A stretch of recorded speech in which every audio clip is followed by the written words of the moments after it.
Hi, good evening. Welcome to our YouTube channel from the benefice of Mere Heath and Normacott. I'm Father David, and we're here again for the second part of our autumn course on the background to the Old Testament.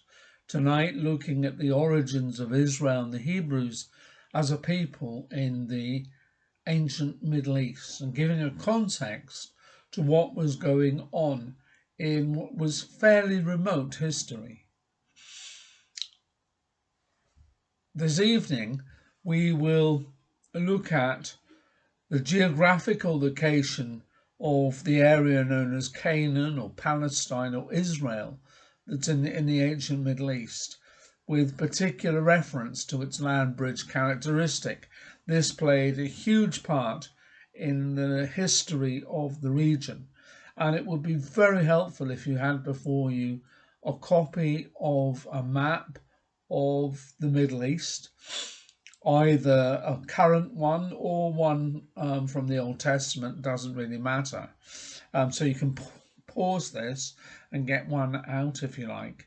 I'll try and show you one, but I haven't worked out yet how to do the insertion of such things as map slides and so on. So we're rather primitive in our technology. We're also going to consider the semi-nomadic characteristic of early Hebrew society, both before and after the Exodus, and talk a bit about the effect this had on the growth of its society. Thirdly, we're going to look at the tribal structure of the society and briefly consider its strengths and weaknesses. The tribal nature of Hebrew society was very important for the ancient Israelites and also for their descendants. And the tribes of Israel is a common theme throughout the Old Testament. And finally, tonight, we're going to look briefly at the origin and growth of the Hebrew people as a people. We can't call them Jews at this time. Hebrews is the proper, correct terminology for them. Now we're going to look at these characteristics very briefly and just see how important they were for the growth of the people of the Old Testament and how this affected the notion of the people as one people, as a nation under God. Now, first of all, we need to consider the geographical nature of the land. And if you've got a map such as this one, you probably can't see it, you will get some idea of the area we're looking at. You'll see on a map of this sort down the left hand or western side of the landmass, the Mediterranean Sea, and that narrow strip of land is the focus of the whole of the Old Testament, indeed most of the New Testament. It's known as the Holy Land or Canaan or Palestine or Israel, depending on the time when really talking about. You'll notice that to the north of Palestine you have the landmass of Asia Minor, and to the west, the sea, to the east, we come to what's called the Fertile Crescent. If you look at the Persian Gulf, at the top of the Persian Gulf, you'll find the Euphrates River and the Tigris River draining into the Persian Gulf. Now, this is the cradle of Western civilization. It was here that we really got the first stirrings of civilization outside Egypt, outside a very early Hittite Empire and Greeks. This is where it was happening. The empires were, by the standards of later empires, very small, but they were unified. They were, in terms of the region, quite powerful. And the reason for that is these two rivers. They provided not just water, but the conditions to grow crops, and growing crops to increase the food supply. And it was the food supply that allowed the population to grow, it allowed the growth of cities, the development of artisans, of skilled craftsmen, of fairly complex courts, and eventually the origins of writing, of records. And this is, of course, incredibly important. Now, directly to the west of this area is the Arabian Peninsula. And it's very important because this area is desert, or was historically desert, and at the time of the Old Testament was difficult to traverse. You couldn't really cross it in any sort of numbers. Caravans were eventually, yes, trading across it, but large bodies of troops or people couldn't really cross this land. So the land bridge became very, very important. If you wanted to travel to Egypt, the other great center of civilization, from here, from the rich lands of the what became the Babylonian and Assyrian empires, you had really to travel to the north and then over to the west by a shorter route that was actually fairly well provided with water. From there, you would come down the coast of what became Israel, and you then could access Egypt by fairly easy ways. Water was relatively abundant. There wasn't really a problem in terms of the landscape. It was arid perhaps by our standards, but by the standards of the Middle East, it was quite fertile. And it was possible to travel between Egypt and these lands that became the Middle Eastern empires of Assyria, of Babylon, of Elam, Media, quite simply by traveling north, crossing to the west, and then coming down to Egypt. Now, it's because of this and because of the strategic position of the area known as Israel that it gained such importance. You needed control of that area to ensure safety. It was a sort of a buffer state, if you like, between Egypt and the states further to the north and east. Whoever controlled that was going to be very powerful, and therefore it became both a bone of contention and a place of trade and of meeting.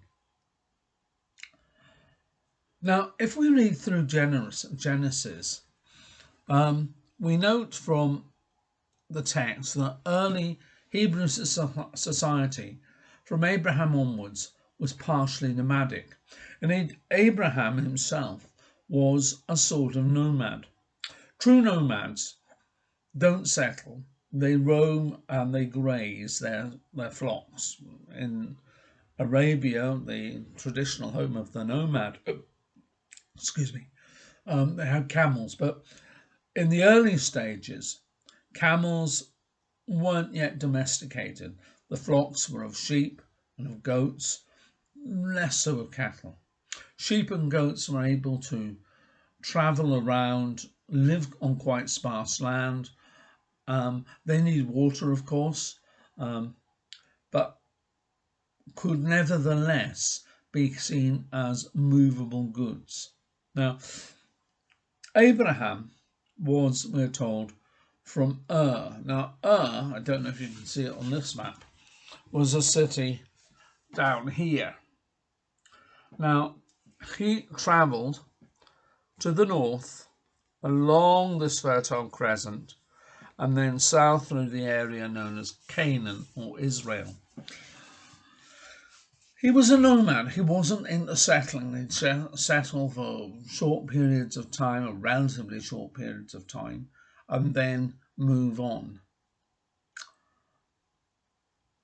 this led to a particular, I suppose, pattern of life, a pattern of society. If you're not settled, then you're restricted into what you can do. Wealth had to be portable. Yes, of course, they had gold, they had jewels, although probably not in huge abundance, it had to be carried. Their wealth mainly lay in their livestock, in their flocks.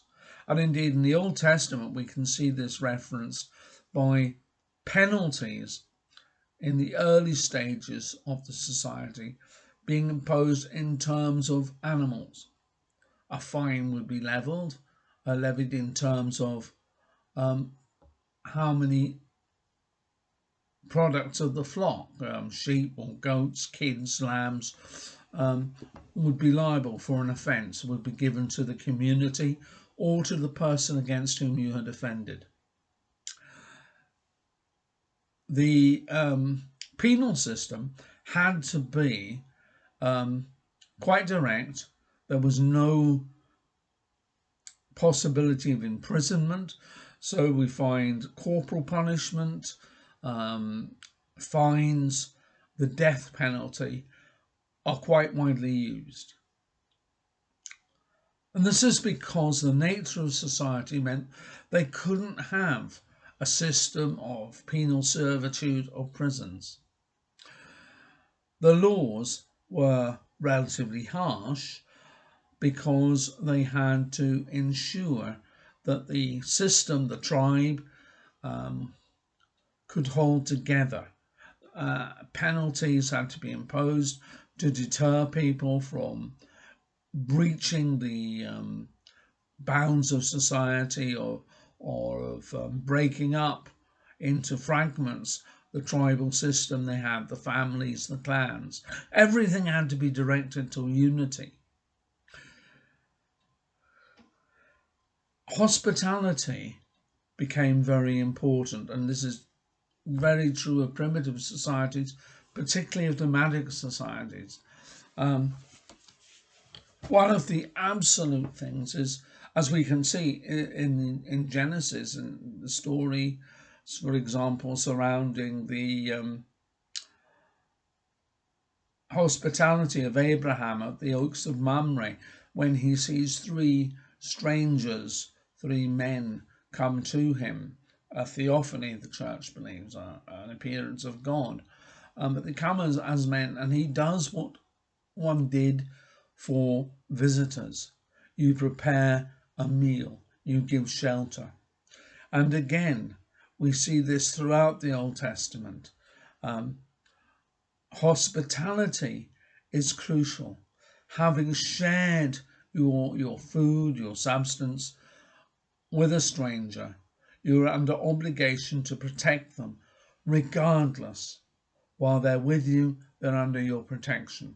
You cannot harm them, you cannot hurt them, you cannot bring them to harm. You must give them the protection that's due to a guest, and that you would expect yourself when you yourself are a guest.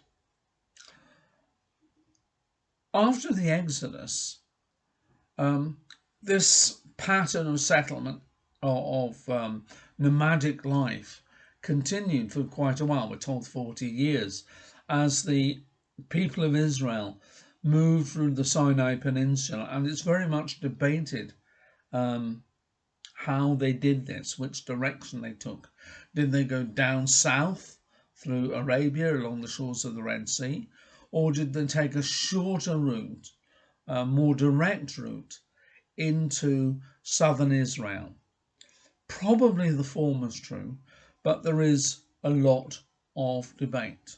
Now, as they travelled, yes, they maintained a nomadic or semi-nomadic existence, but the periods of settlement became longer. Temporary, of course, yes, still, but nevertheless longer. And during those periods of settlement, we can see they began to become a more refined society, still primitive perhaps by later standards, but an improvement on what had gone before. And when they came into Israel, into Canaan, the promised land, we find them there to settle.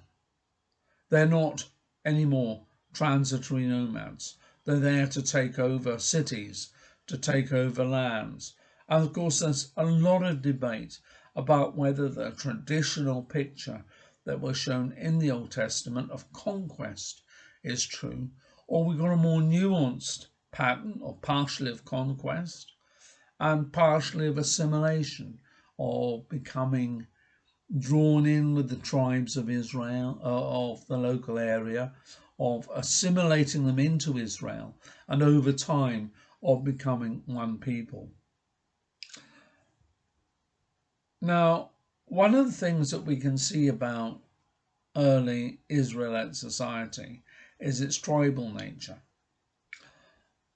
We're told in Genesis that the tribes originate in the sons of Abraham. And that's probably true. There is truth in this.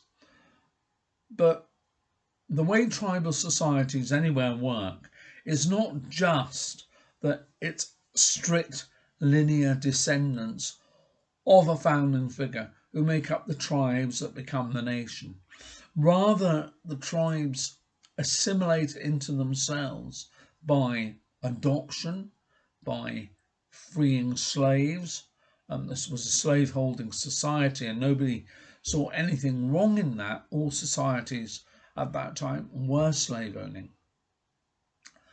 Whether it was through marriage, whether it was through, the absorption of elements of other tribes, you found that the tribal system developed quite markedly. I suppose in a way you could look at in Scotland, the clans.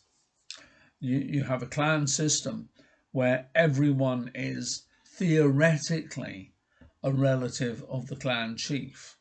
In practice, that is actually probably not really true, but people would take the chief's name because they're his servants, his bondsmen, they've been conquered, they have come to settle in the area, of a whole variety of reasons why you would become a member of that clan and take the identifying name.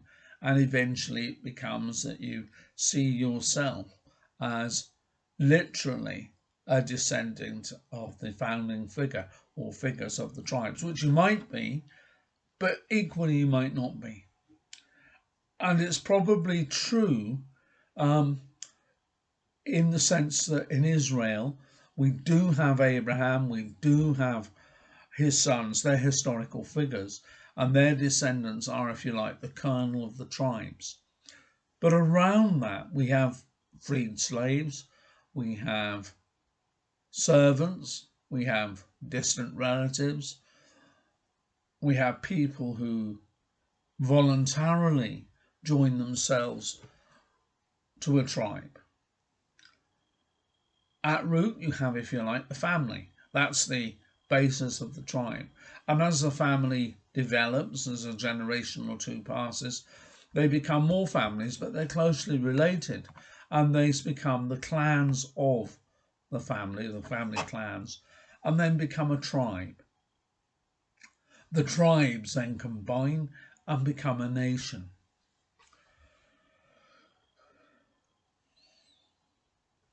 Now, therefore, there is, if you like, a fundamental truth in this, that it is a myth. Now, a myth isn't something that's not true.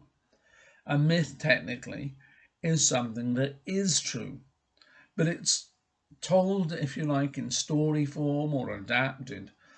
The centre, the kernel of the story is true, but details around it may be historical embellishments, maybe legends, maybe confusions, but that doesn't alter the essential factual nature of the core story. So that there was an Abrahamic kernel to the Hebrew people isn't to be doubted. It is not just of the essence of the Jewish faith continued in Christianity, it is undoubtedly an historical fact. However, the people that became the people of Israel initially were no different from the peoples around them. They were just part of the same Semitic culture that existed throughout that part of the Middle East. Egyptian sources indicate that they were probably part of a group of peoples known as the Sea Peoples, invaders, migrants, and indeed we find the story of Abraham's family coming into Egypt because of famine. This wasn't unusual. Egypt was a very rich, agriculturally diverse nation that could support a large population. And it's no surprise that during a famine in the surrounding areas, people felt drawn into Egypt, where perhaps they would become slaves, where they would become traders, eventually would as free people set up cities. And sometimes, as in the case, for instance, of the Sea Peoples, would come as invaders. At the end of the day, assimilation, whether through force or through settlement, through trading, is an historical fact. Now, Genesis makes very clear that the Hebrews, the descendants, the putative descendants for Abraham, were settled in a particular area of the Nile Delta. They weren't assimilated into Egyptian society as such, and probably had a very subservient position. They were in fact slaves.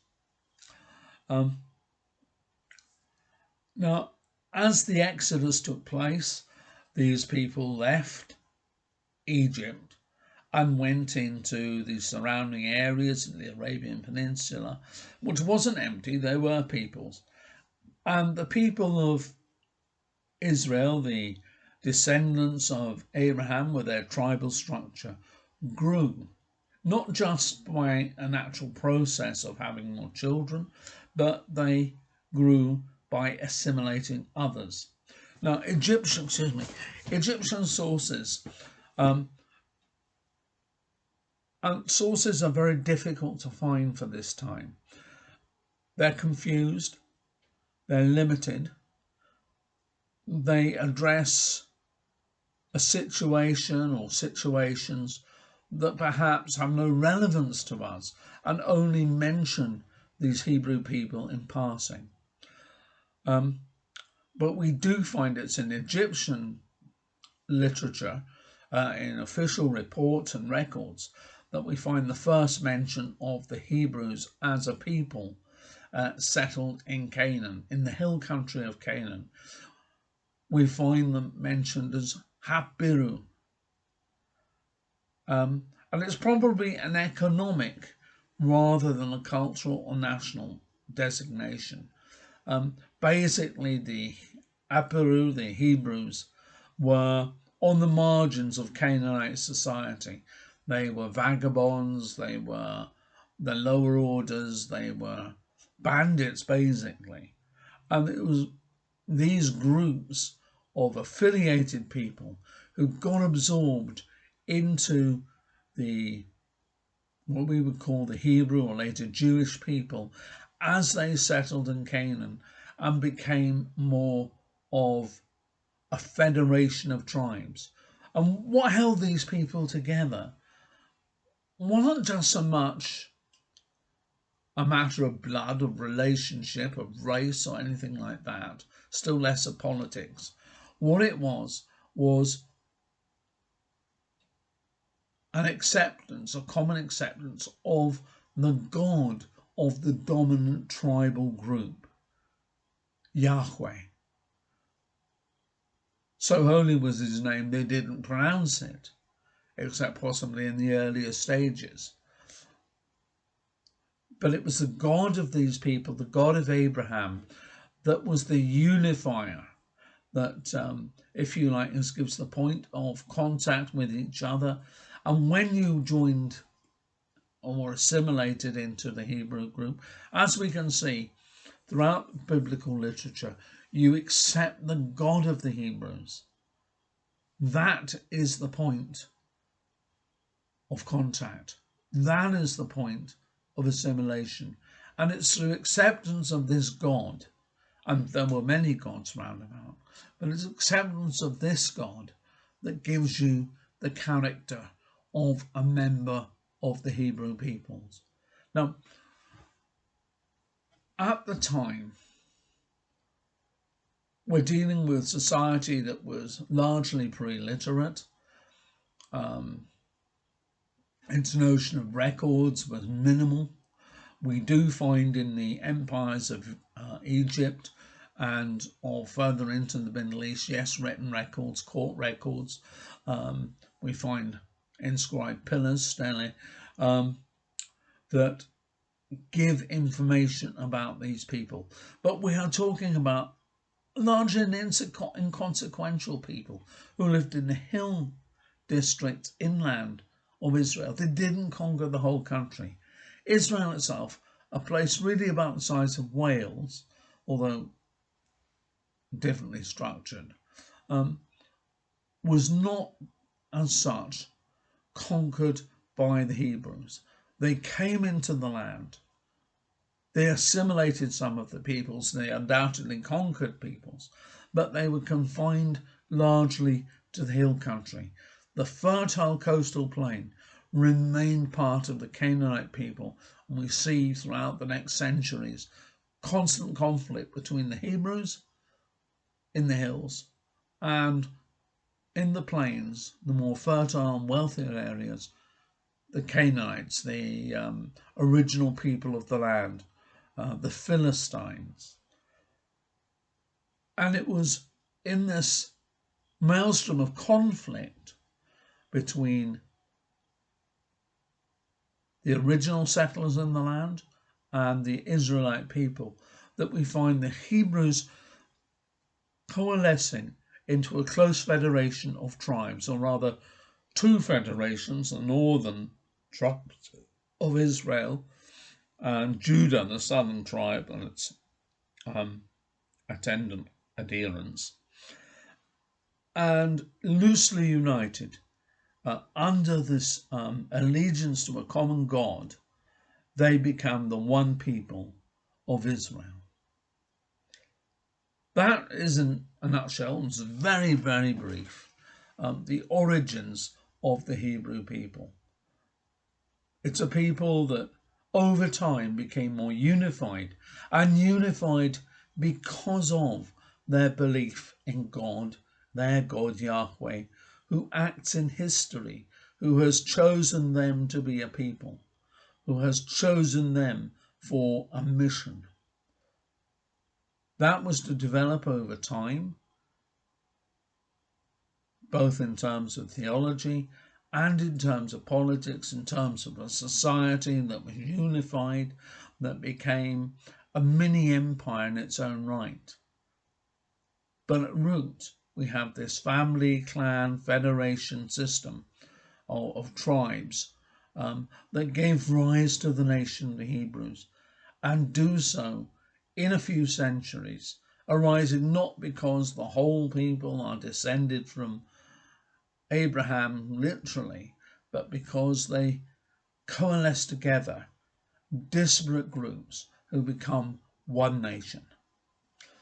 Well, I hope that's given you a very brief overview of what was happening at the start of the pattern of settlement in the Canaanite Israelite area. We'll go on to take a look at the nature of the society as it grew over the next few centuries and the fundamental place that God has in the growth of this system. Thanks for joining us. I hope you found this interesting tonight. We've covered in a very brief manner the geographical location of Palestine, the semi-nomadic character of early society, Hebrew society, the tribal structure of this society, and really the origins and growth of the Hebrews as a people. It's been very short. I can't do more than give you a thumbnail sketch, but I would refer to you to look carefully at an atlas and a map of this area as you go through this course. Thanks for joining us. I hope you have learned something and you will continue to watch these videos, be part of our course. May God bless you and keep you at this time. Goodbye.